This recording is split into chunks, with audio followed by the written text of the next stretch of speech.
Julia is a recipient of fellowships from the Norman Mailer Center, the Constance Saltonstall Foundation, and Columbia University. She holds an undergraduate degree from Georgetown University and an MFA from Columbia University. Julia, welcome and thank you for joining us this evening. Thank you so much for having me. My plan for this evening is to tell you all a little bit about my book, Come Fly the World, the jet age story of the women of Pan Am. I'll tell you about why I wrote it, and I'll tell you why the women in it are so remarkable. I'll relate a couple of their experiences. And then I think we'll have some time at the end of my prepared words for some questions from you if you have them. But before I get started, I'd just like to say, if other events have been a guide, there may be some former flight crew in the audience. And if so, I'd love to hear from you. I've set up a venue to collect a bunch of stories that I've been highlighting on my social media. If you have stories that you'd like to share, head to comeflytheworld.com. There's a little tab under Share Your Story. If you're interested, I hope you check it out.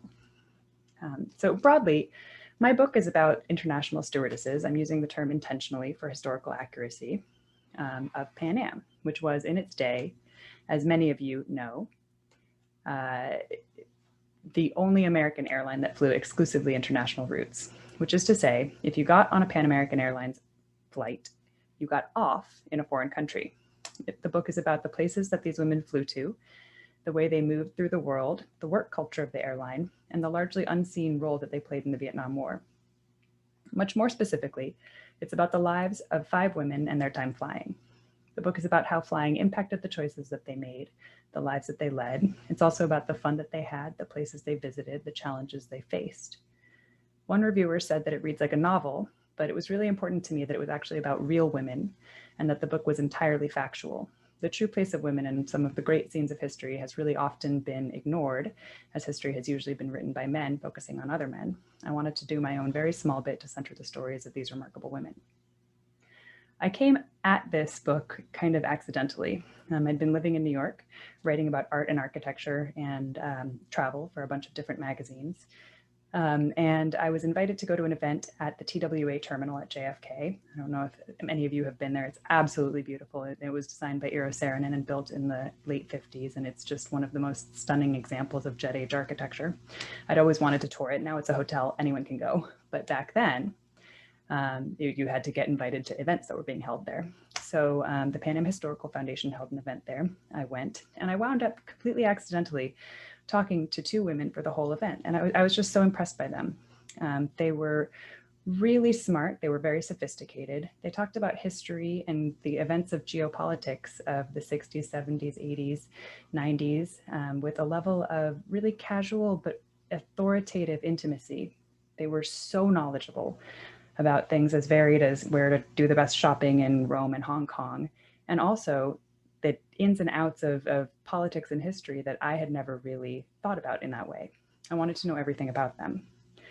So I started going to more and more of these events and meeting more women. And the more that I met in that first phase of research, which was really just going to events and luncheons and talking to as many people as I could, the more I sensed that these women were never really given their rightful place in the history of restless, ambitious, world-changing women, in large part because of the pop culture image that was foisted upon them by such books as Coffee, Tea, or Me, advertisements like National Airlines' Fly Me campaign, and much more. In reality, under and around that pop culture image that sexualized these women who were flying, pushed an image of them as flying exclusively to find husbands and go shopping in different places, really there were women who wanted to know deeply about the world, who were involved in the intellectual history of different places, who were really trailblazing in a lot of ways. Their lives within the International American Airlines really reflected the changes of that era. And they in turn really propelled those changes in many ways. So back up a little bit to understand, remind some of you exactly what Pan Am was. It was first and foremost an airline of firsts. It was technical firsts. It was the first to operate international flights, to use radio in the 1920s, to fly across the Pacific in the 30s, to run a round the world flight and offer tourist class service outside of the US in the 1940s and on and on. It was an airline of cultural firsts too. It flew foreign dignitaries and royals on tours to the US. It brought the Beatles for the first time to American shores and ushered in the British invasion. And again, that list can go on and on. Its corporate goals were really intertwined with the US government from the start of the airline, due to Pan Am founder Juan Tripp's desire that the airline be what he called chosen instrument to implement the national interest abroad. It was like an unofficial flag carrier. Less known or less considered what this made its flight attendants, or as they were known then, stewardesses. When I first met these women, what had really impressed them at that TWA terminal event was their bearing. It struck me as revolutionary. They were sophisticated and savvy, glamorous and gritty. They were knowledgeable and smart, and also really polished and extroverted. They seemed to have anticipated various movements. They wore heels and lipstick while receiving paychecks and traveling without husbands or chaperones. So they looked like feminists of today, third wave feminists, even though they'd grown up in the 50s and 60s. The way they talked about shopping in Paris and Rome and Hong Kong anticipated the globalized marketplace that we live in today. They talked about international relations with a really keen awareness of diplomacy and power, and they seemed to have been enacting what we would now call public diplomacy and soft power in a way that wouldn't really be fully understood until many, many years later. The more I researched, the more I believed that these women were truly revolutionaries. My research was all interview-based. I talked to tons of women in long, repetitive interview sessions. They were very patient with me. I attended crew reunions and conventions. And it was also archival and academic, as I was fact-checking and filling in the details around the stories that they told me. These women had signed up for a job that promised freedom, a paycheck, and the ability to stay aligned to some extent with the conventions of femininity of that era, but also to do something really exciting. Over and over, I was told that they felt they'd had 4 options of career choice after they finished college: secretary, nurse, librarian, teacher, or stewardess. The job itself was incredibly popular back in those days.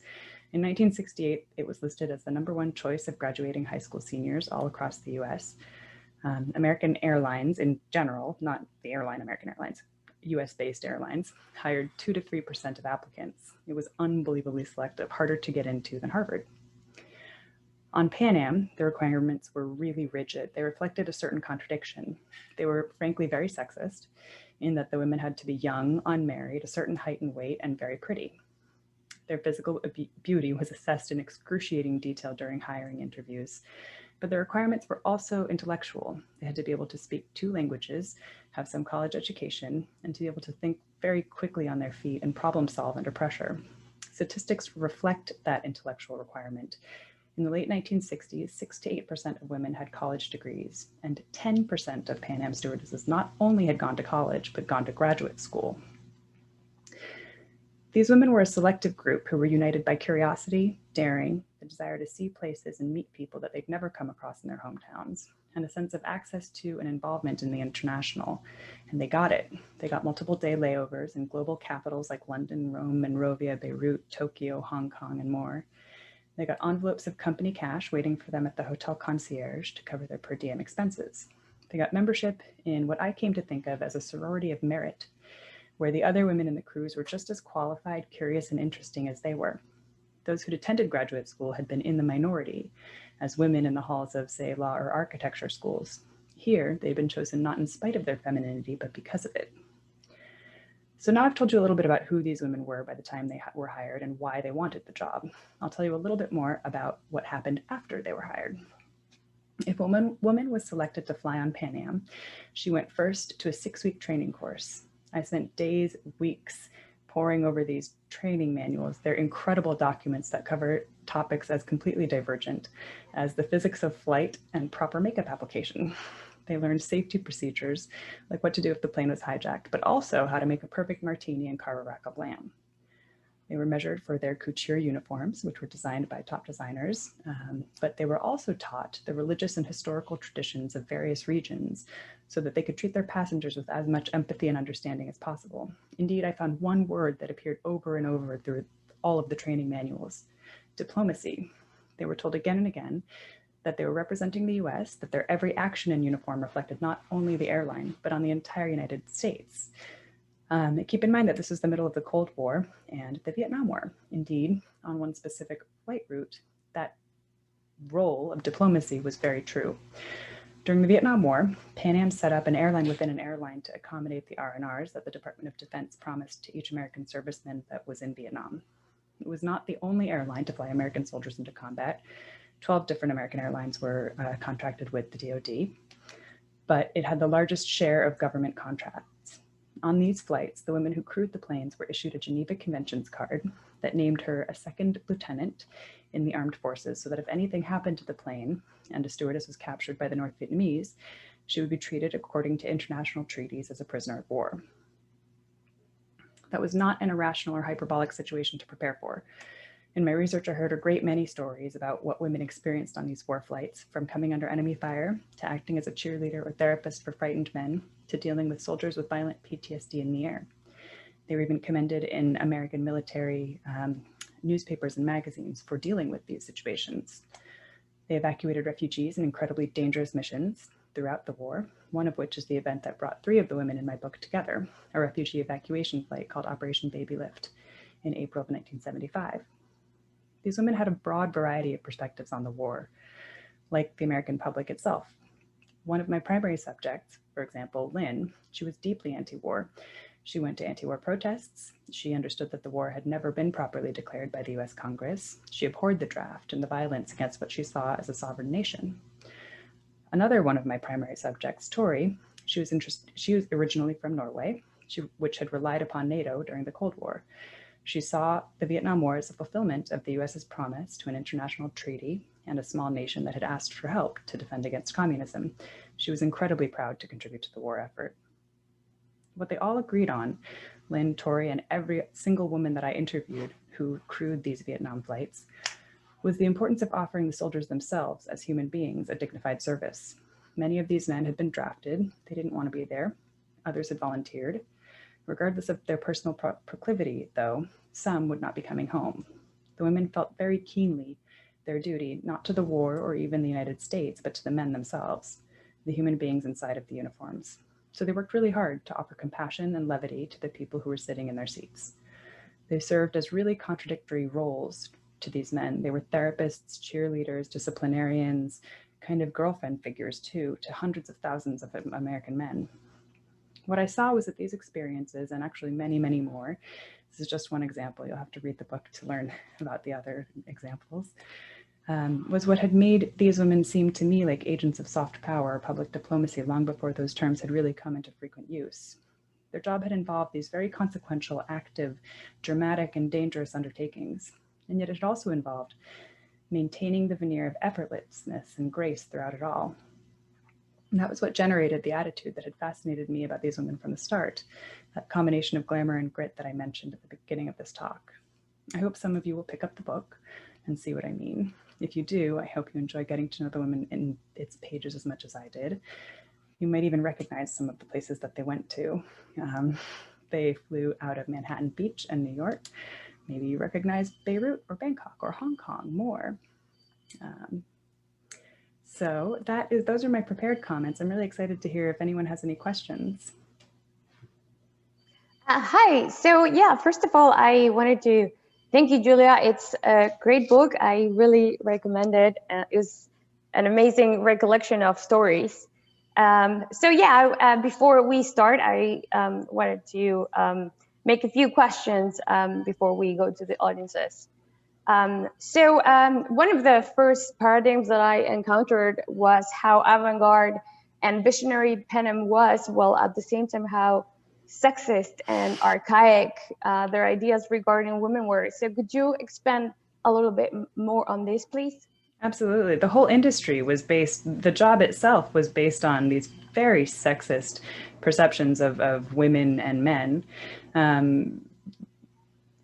To put it in a kind of crassly, the airline knew that its women could sell tickets. So it was a public-facing role. Keep in mind that back then, prices were airline tickets. The pricing was dictated by the Civil Aeronautics Board, the CAB. So airlines had to compete via image, and part of image was women. It's women. So that's why, yes, their perceptions of what women could be or should be were incredibly old-fashioned. They wanted their women to be able to be really conventionally attractive according to very white beauty standards. They wanted their women to be young and unavailable so that the men could think that they might have a chance with them, because many of the passengers were back then men, the repeat passengers at least.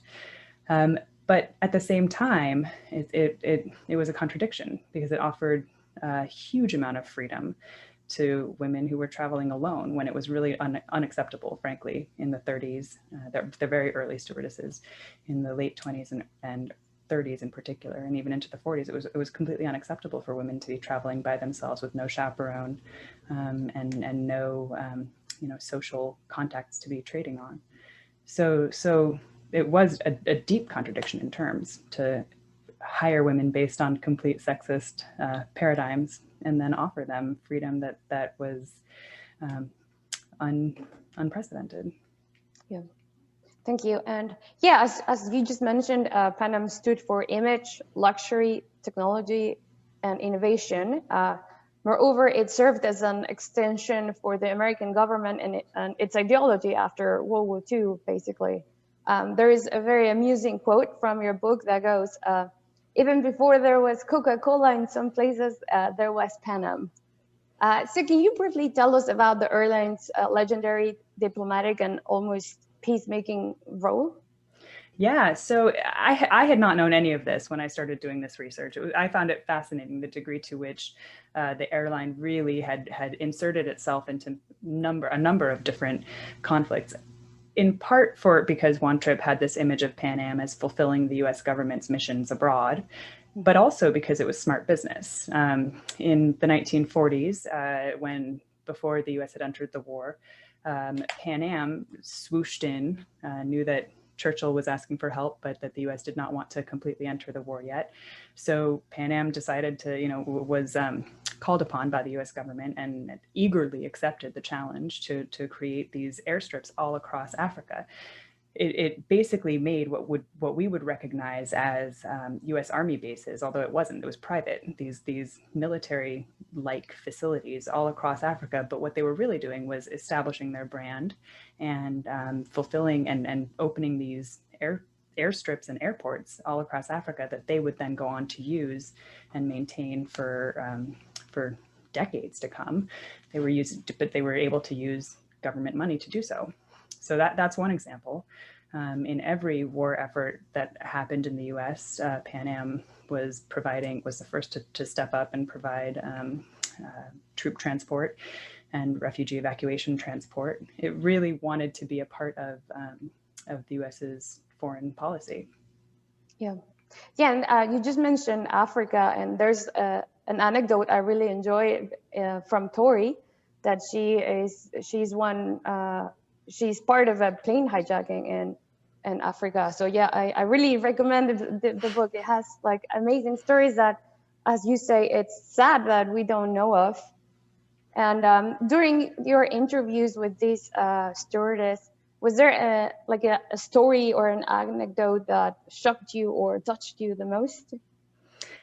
The Africa incident shocked me. Honestly, I did not think, I walked away from that interview thinking this cannot be true. This is unbelievable. Tori had told me in incredible detail about being on a plane as a group of diplomats was kidnapped off of her flight. And I thought how she was in an incredibly dangerous position. How could this have happened? It turns out that it was completely true. That as I fact checked more and more, everything had happened exactly as she told me. Her memory was unbelievable, is unbelievable. But so a lot of those things I found shocking. There were a lot of, I won't say touching, but the fact that I had been so quick to dismiss these incidents as being too much access or too consequential to be true, to be attributed to these women who were just flight attendants. That I found it made me shamed. I was not proud of my own reactions. And then it made me really angry that these women had not been given credit for everything that they had actually really done. So that was kind of, that energy was what I was digging into to try to propel the book in a way. Yeah, thank you. Yeah, and this is my last question before we go to the audiences. So again, this is a great homage to women and their fight to equality and independence. And was there a particular event in your life that made you start this project? Interesting question. It was meeting these women at the TWA terminal that was just, and feeling that sense of, oh my gosh, wow, I had no idea that they had done so much. How did they get to be like that? That was really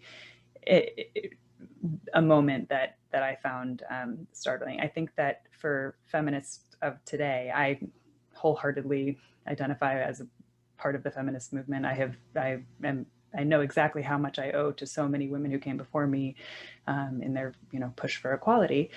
And yet, I think that we have left out a lot of women who worked in more traditionally feminine roles. I think that the history of world-changing women does not always look as revolutionary as on the surface as it actually is. So I think it's really important to understand the things that the nuances of the things that women before us have done in order to really be able to move forward. Thank you. So we have an incoming question from Mary. She asks, which current airline do you think is most similar today to the level of Pan Am stewardesses?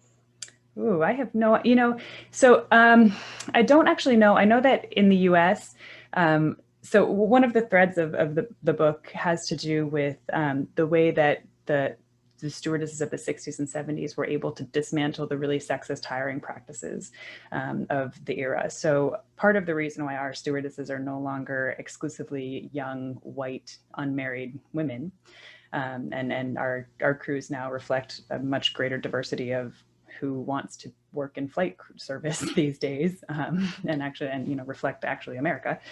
That means that it definitionally no longer resembles the stewardesses of that era. So there are definitely other countries where the legal rights have not come as far, and where the airlines are still able to really be pretty discriminatory as far as hiring only young, beautiful women. So some of the Asian countries I know are still employ those kind of practices. Yeah, thank you.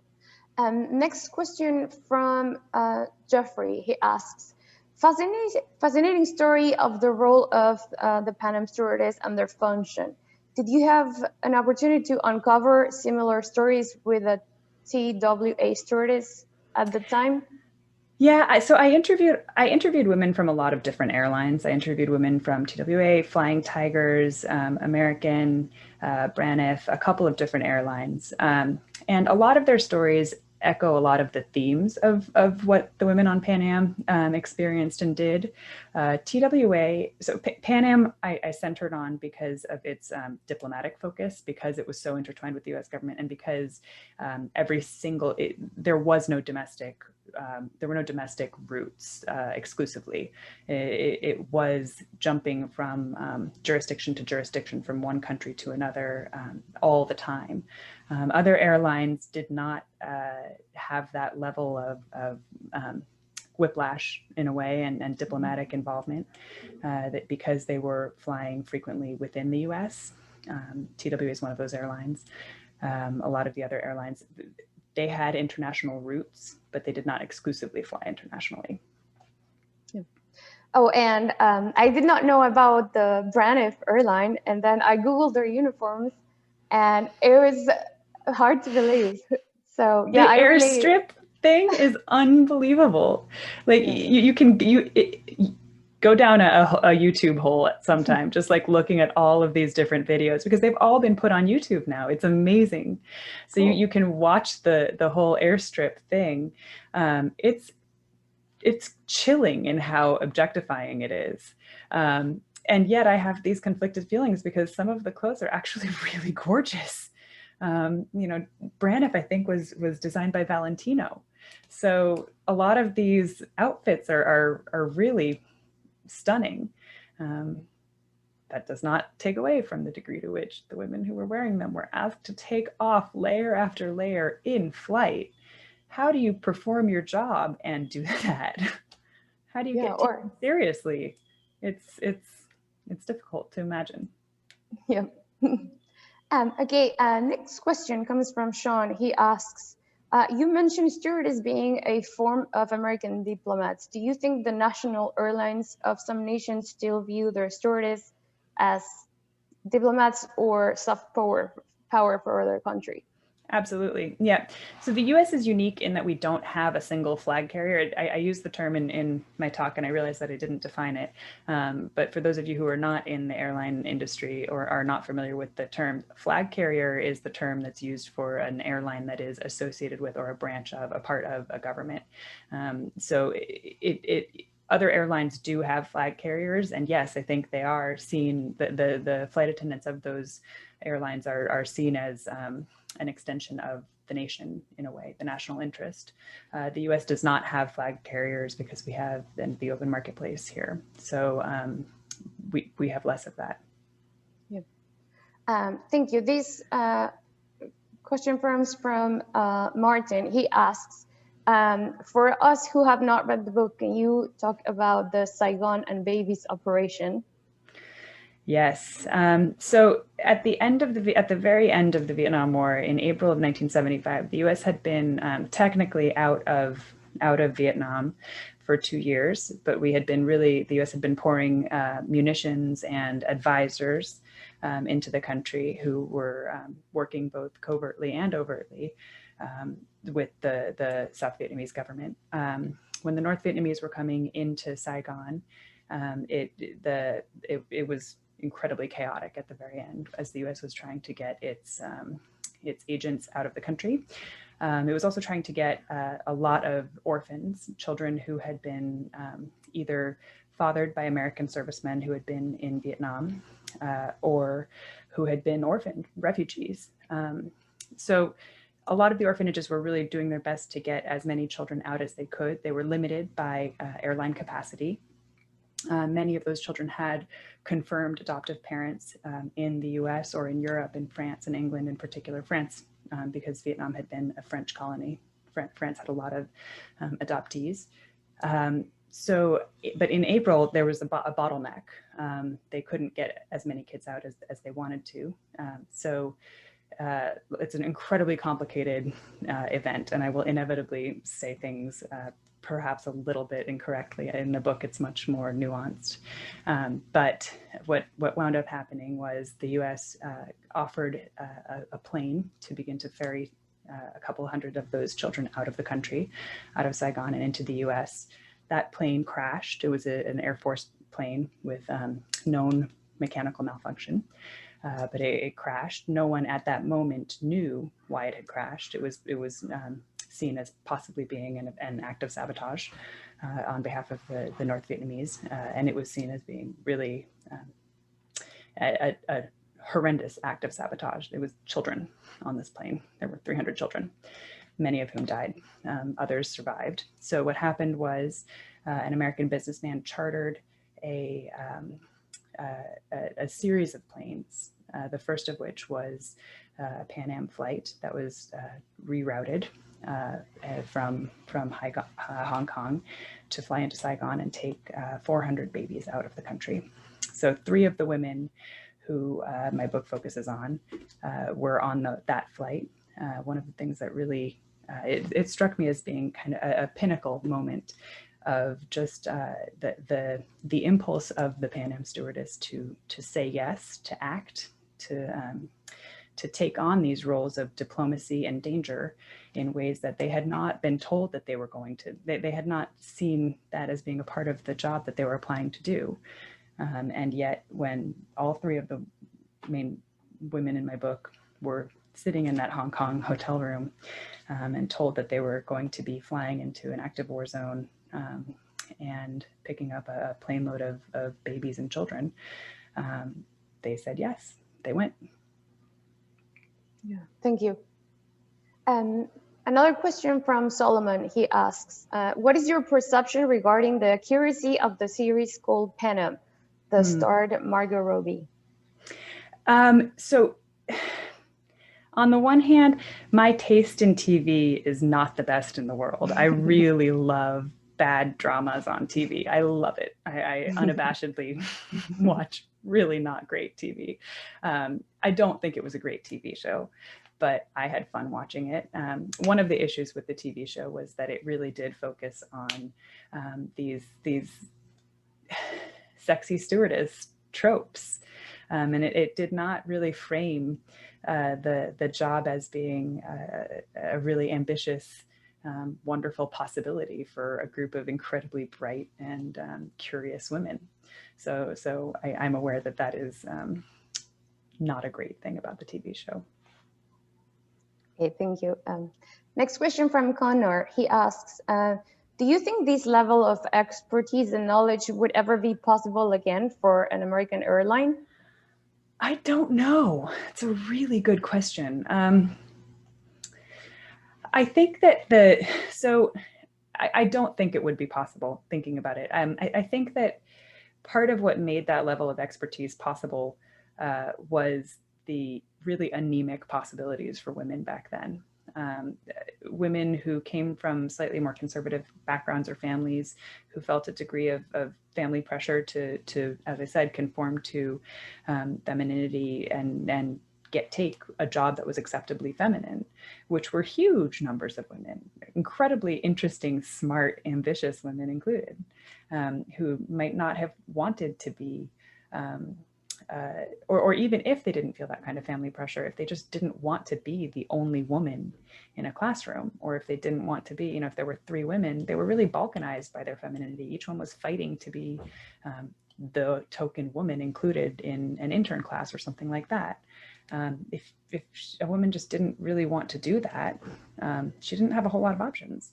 So I think that it's a good thing that that level of expertise is possibly not going to happen. I think that women are a little bit more welcome in a lot of different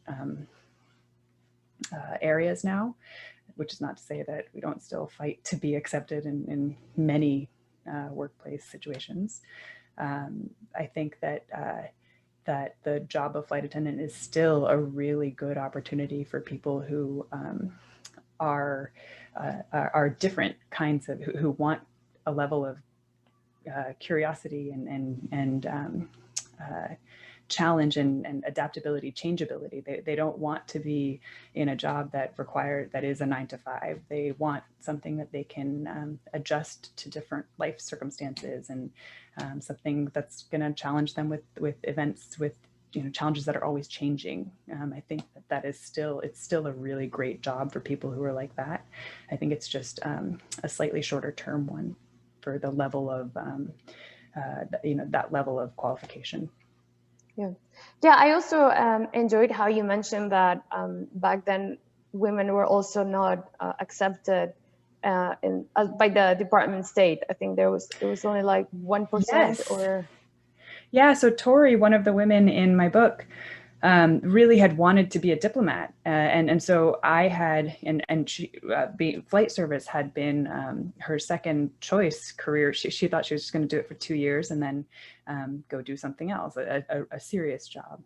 Fast forward 50 years, she flew for many decades. She had an amazing career, but it really spurred me to go to look at, well, what were the opportunities for women in diplomacy, in formal diplomacy? What would she have been looking at if she wanted to work in diplomacy? And the reality is, it's appalling that the U.S. government did not hire women or advance them until it was forced to, kicking and screaming, in the 70s.